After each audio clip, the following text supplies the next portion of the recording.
सिद्धेभ्यः ॐ नमः सिद्धेभ्यः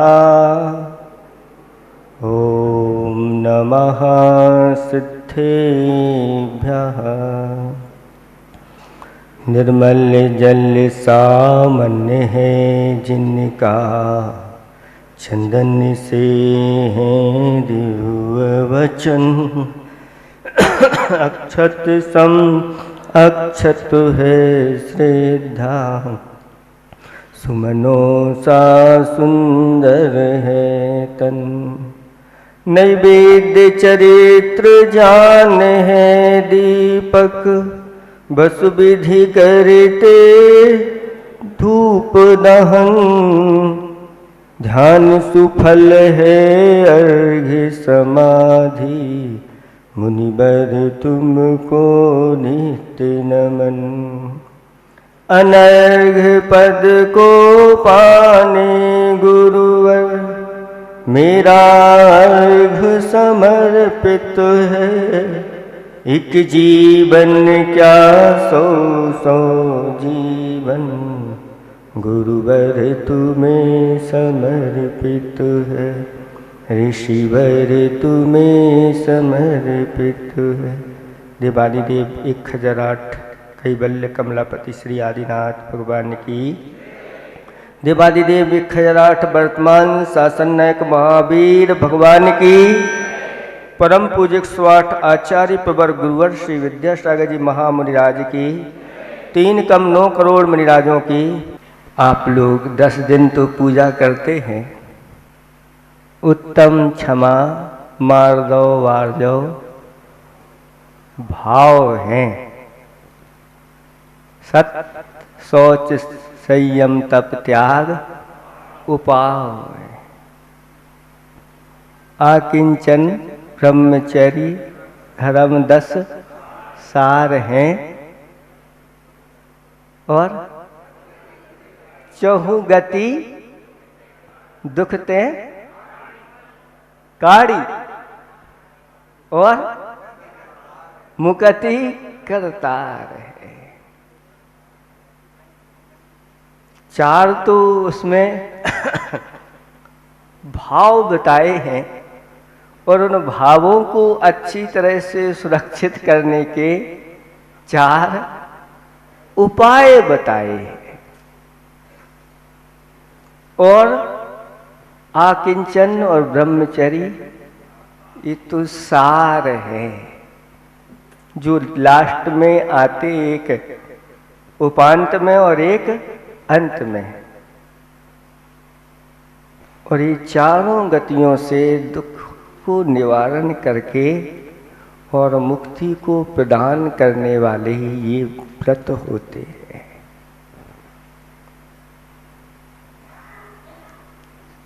सभी व्रतों में ये ब्रह्मचर्य व्रत श्रेष्ठ माना गया है, क्योंकि इसकी साधना के लिए सारी की सारी इंद्रियां बस में करना पड़ती है।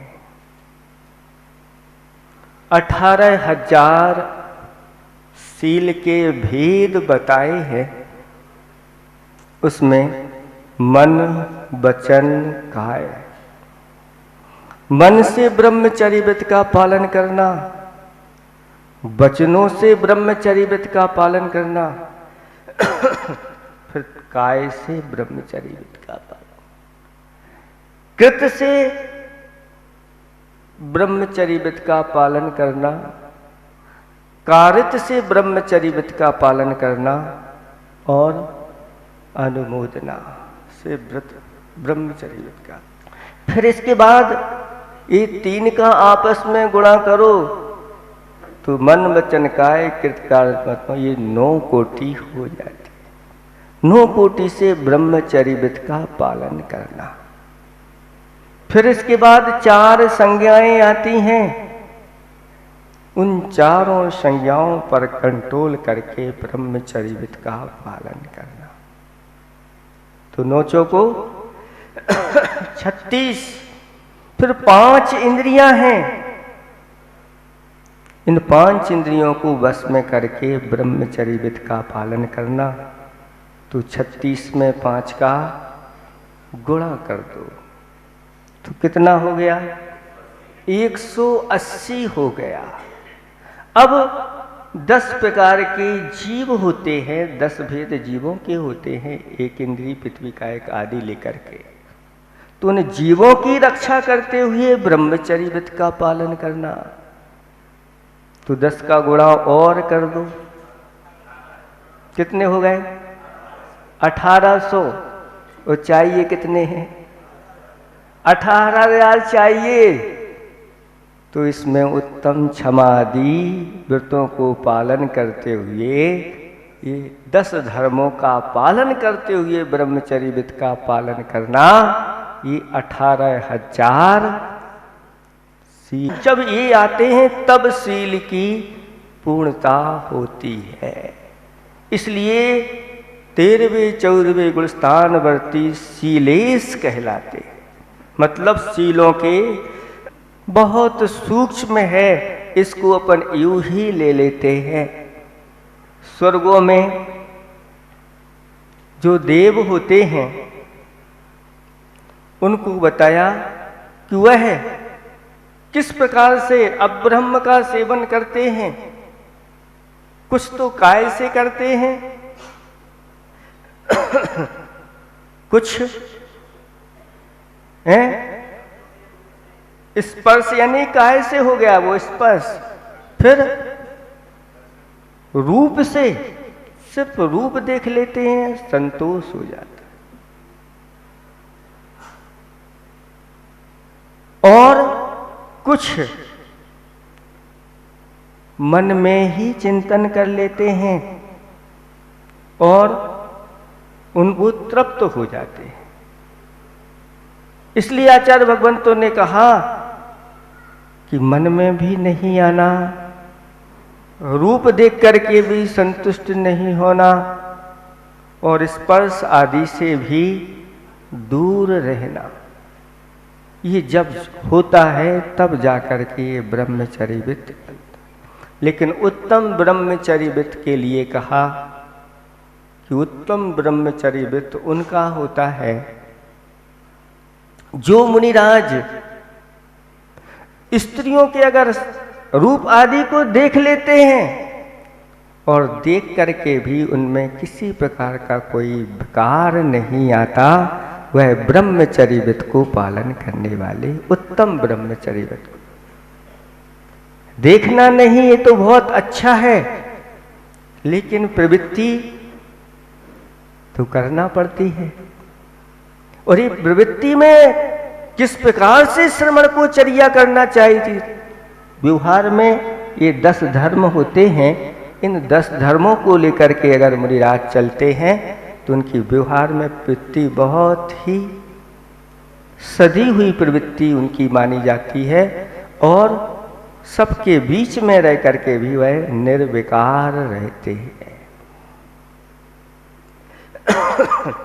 आपके चौके में जाते हैं, चारों ओर से घिर जाते हैं, फिर भी और वहां भोजन पान भी हो रहा है, सारी विषय मिल रहे हैं, चक्षु इंद्री के भी विषय हैं और रसना इंद्री के भी विषय हैं, कर्ण इंद्री के भी विषय हैं और सुगंध भी आती रहती है। ये सारे विषय मिलते हुए भी सिर्फ अपने ब्रह्म की ओर उनकी दृष्टि रहती है। इस ब्रह्म का पालन करना है, इस ब्रह्मचर्य व्रत का पालन करना है, इसलिए मुझे ये आहार लेना है, क्योंकि ये आहार नहीं लेंगे तो 10 धर्मों का पालन कहाँ से होगा।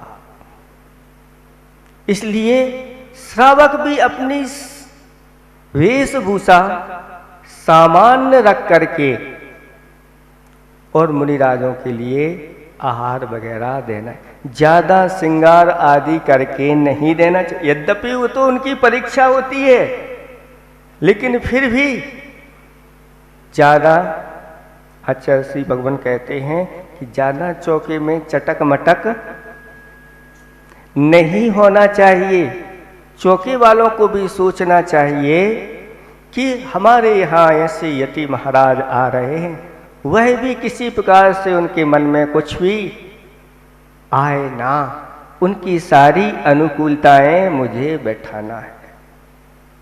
कहीं कहीं तो ऐसे भी नियम ले लेते हैं कोई मुनिराज, हम तो सफ़ेद वस्त्र जो धारण किए होगा उसी से आहार लेंगे। उन महाराज से हमने पूछा, महाराज ऐसा नियम आप लेते हैं तो इसमें सब लोग हिम्मत नहीं कर पाते? कुछ ही लोग हिम्मत कर पाते हैं, क्योंकि सफ़ेद वस्त्र पहनना सबको अच्छे नहीं लगते। तो उन्होंने बहुत अच्छी बात बताई कि देखो, इससे सीमित तो रहते ही हैं लोग, चौकी की बहुत अच्छी व्यवस्था भी बनी रहती है, लेकिन जो लोग सफ़ेद वस्त्र पहनते हैं और आहार आदि दे करके वो ज़्यादा देर तक उन वस्त्रों को पहन करके नहीं रखते, यानी उन वस्त्रों से दूसरे अन्य कार्य नहीं करते, इसलिए उनके वस्त्र भी वो शुद्ध बने रहते हैं। और ऐसे वस्त्र पहन करके जो लोग देते हैं तो वहाँ की विशुद्धि अलग ही प्रकार की होती है। हाँ रंग की वर्णना भी भोजन के ऊपर बहुत प्रभाव डालता है।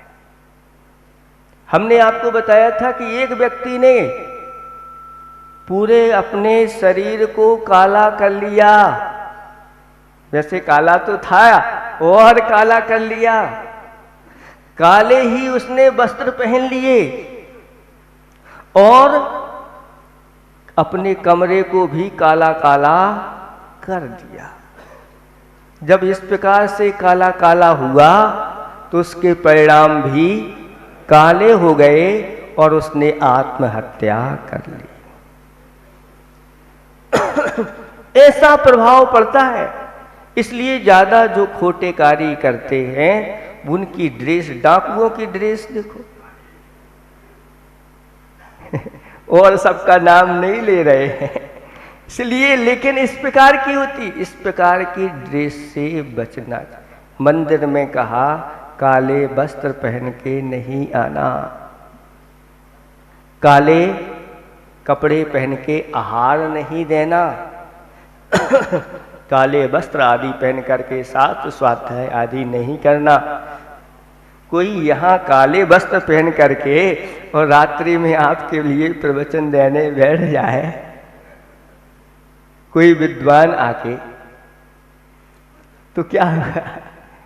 आप भी उसको काला झंडा दिखा दोगे, लो हम तो चले, क्योंकि इस वेशभूषा का बहुत प्रभाव पड़ता है। इसलिए उच्च कुलों में वेशभूषा बहुत मर्यादित बताई गई है। आचार्य जी ने खाई को लिखा है, खेती बाड़ी है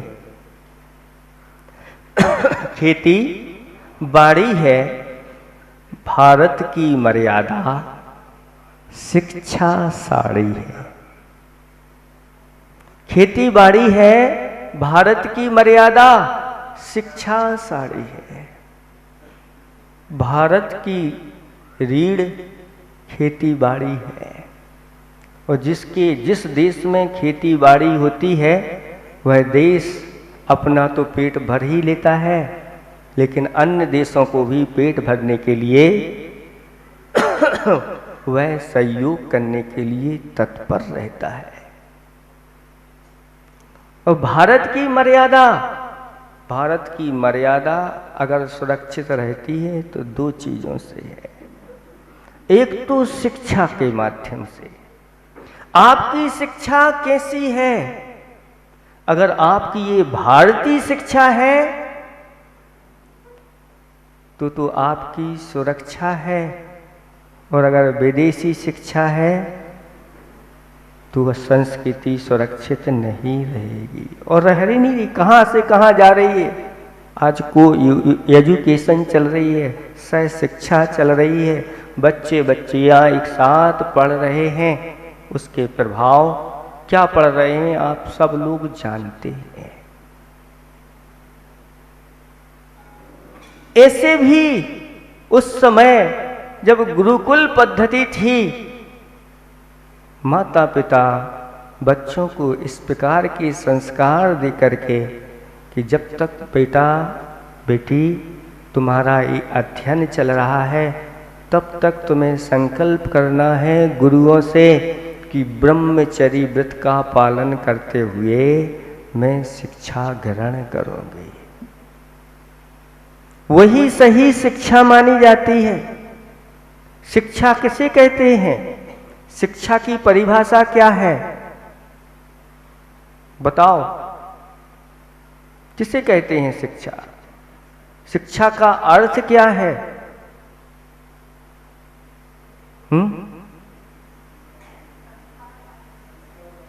तो कहाँ संस्कार दिए जा रहे हैं? कौन से स्कूलों में, कौन से कॉलेजों में संस्कार दिए जा रहे हैं? हित सर्जन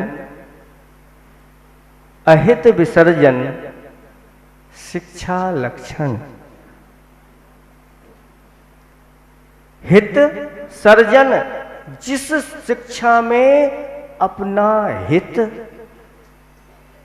निहित हो, हित का सर्जन हो, हित का उपार्जन हो, इस भव में भी ये आत्मा सुखी रहे और पर भव में भी सुखी रहे।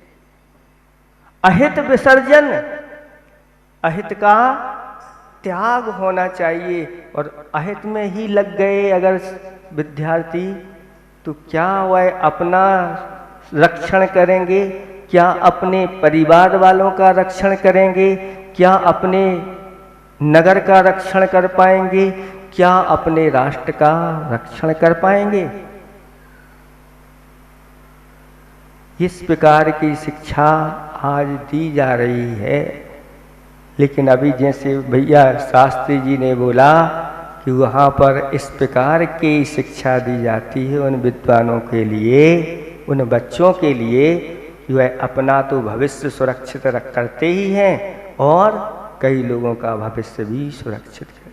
अगर आपने अपने बेटे बेटी को विद्वान नहीं बना पाए कोई बात नहीं, लेकिन ऐसा इन्होंने काम कर लिया कि मेरी तरफ से एक विद्वान तैयार कर देंगे, ये अपने आप में बहुत बड़ी बात मानी जाती है। अपने बेटों बेटियों को हमने विद्वान नहीं बना पाया कोई बात नहीं, लेकिन मेरे पास प्रकार की वैभव है कि मैं कम से कम इतना